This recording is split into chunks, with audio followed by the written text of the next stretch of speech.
Cartas de Colón, América en la Casa de Alba es una exposición que explora el patrimonio americano de esta casa ducal a lo largo de 500 años de historia.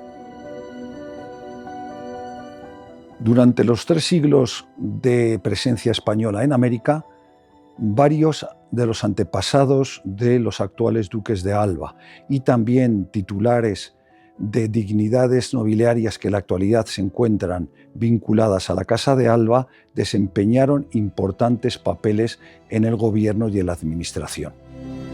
En la actualidad se conserva un magnífico fondo americano en el cual hay una serie de secciones importantísimas para la historia americana. La Casa de Alba tiene 24 autógrafos de Cristóbal Colón que tratan de infinidad de cosas.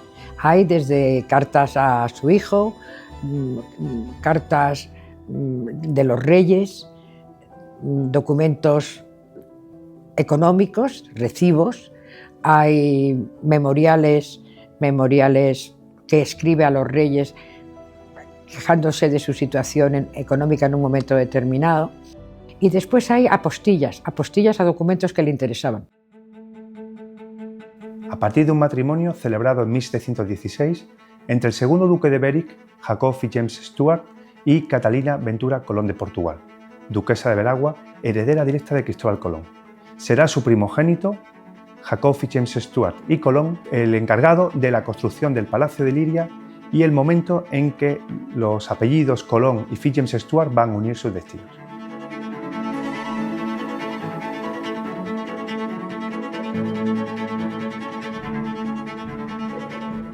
Podemos mencionar el llamado nobiliario americano, es decir, las copias de los documentos de merced de escudos de armas concedidos fundamentalmente por Carlos V y Felipe II a conquistadores españoles, a indios que colaboraron con los españoles y también a ciudades indígenas. Es un fondo magnífico, compuesto por unos 230 documentos. En el nobiliario de Indias podemos ver las primeras representaciones etnográficas de América. Son escudos ricamente ilustrados que muestran esa mezcla entre la heráldica europea y la heráldica prehispánica. Por ejemplo, traemos los escudos de Francisco Pizarro, de su primo Martín Pizarro, también el de esa nobleza indígena que acompañó a Hernán Cortés a partir de esas complejas alianzas que el conquistador español llevó a cabo con las élites de Tlaxcala y de otras ciudades que se enfrentaron a la capital, a Tenochtitlán. Esos nobles indígenas van a recibir escudos de armas y esos escudos los traemos hoy a esta exposición.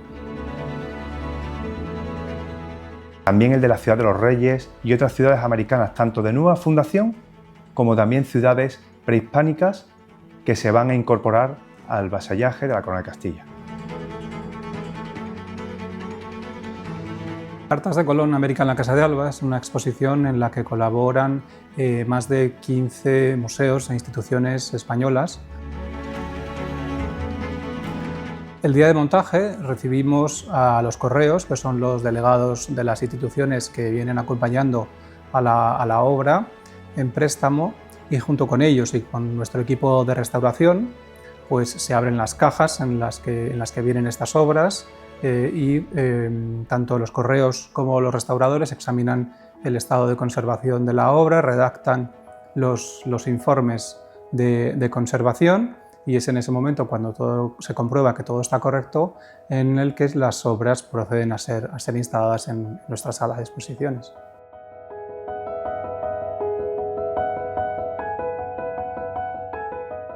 Rosario Falcó y Osorio, decimosexta duquesa de Alba, fue una mujer que sin duda se salía de los estándares de la época. Una mujer que dedicó su vida a la organización no solo de esta casa ducal, sino también del archivo y biblioteca. Doña Rosario Falcó, hija de los duques de Fernán Núñez, se convierte en duquesa de Alba en 1881 como consecuencia de su matrimonio con don Carlos María Fitz-James Stuart.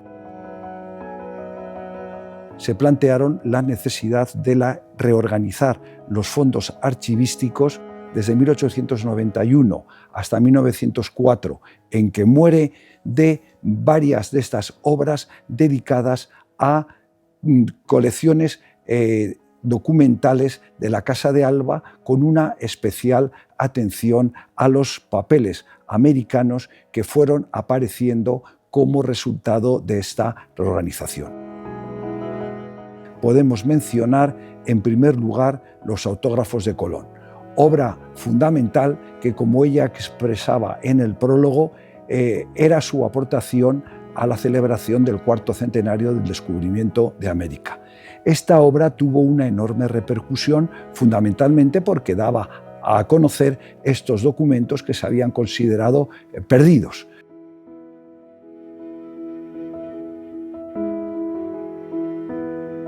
Hemos podido representar toda la vida de Colón en las diversas facetas, a través de las cartas que se guardan en esta casa. Hay una carta preciosa a su hijo Diego.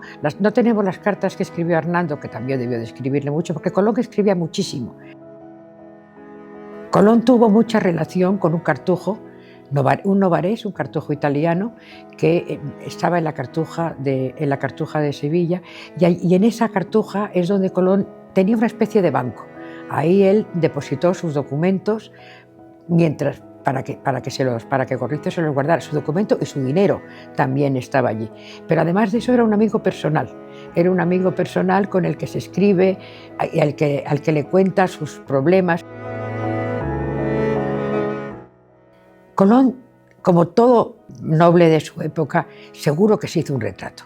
Colón quería asemejarse a la nobleza y una forma era presentarse en un retrato, pero no tenemos el retrato original. En todo caso, cada época lo ha representado de una forma distinta. No tenemos un retrato de Colón, pero sí tenemos unas descripciones muy fidedignas que nos dan Fray Bartolomé de las Casas, que le conoció, y su hijo Hernando. Los dos dicen que era de nariz aguileña, de ojos claros, de piel clara también, que tenía poco pelo y que desde muy joven tenía el pelo blanco. Colón hace 3 firmas diferentes a lo largo de su vida. Tenemos las 3 firmas. Es decir, es una imagen de Colón completísima la que presenta esta exposición.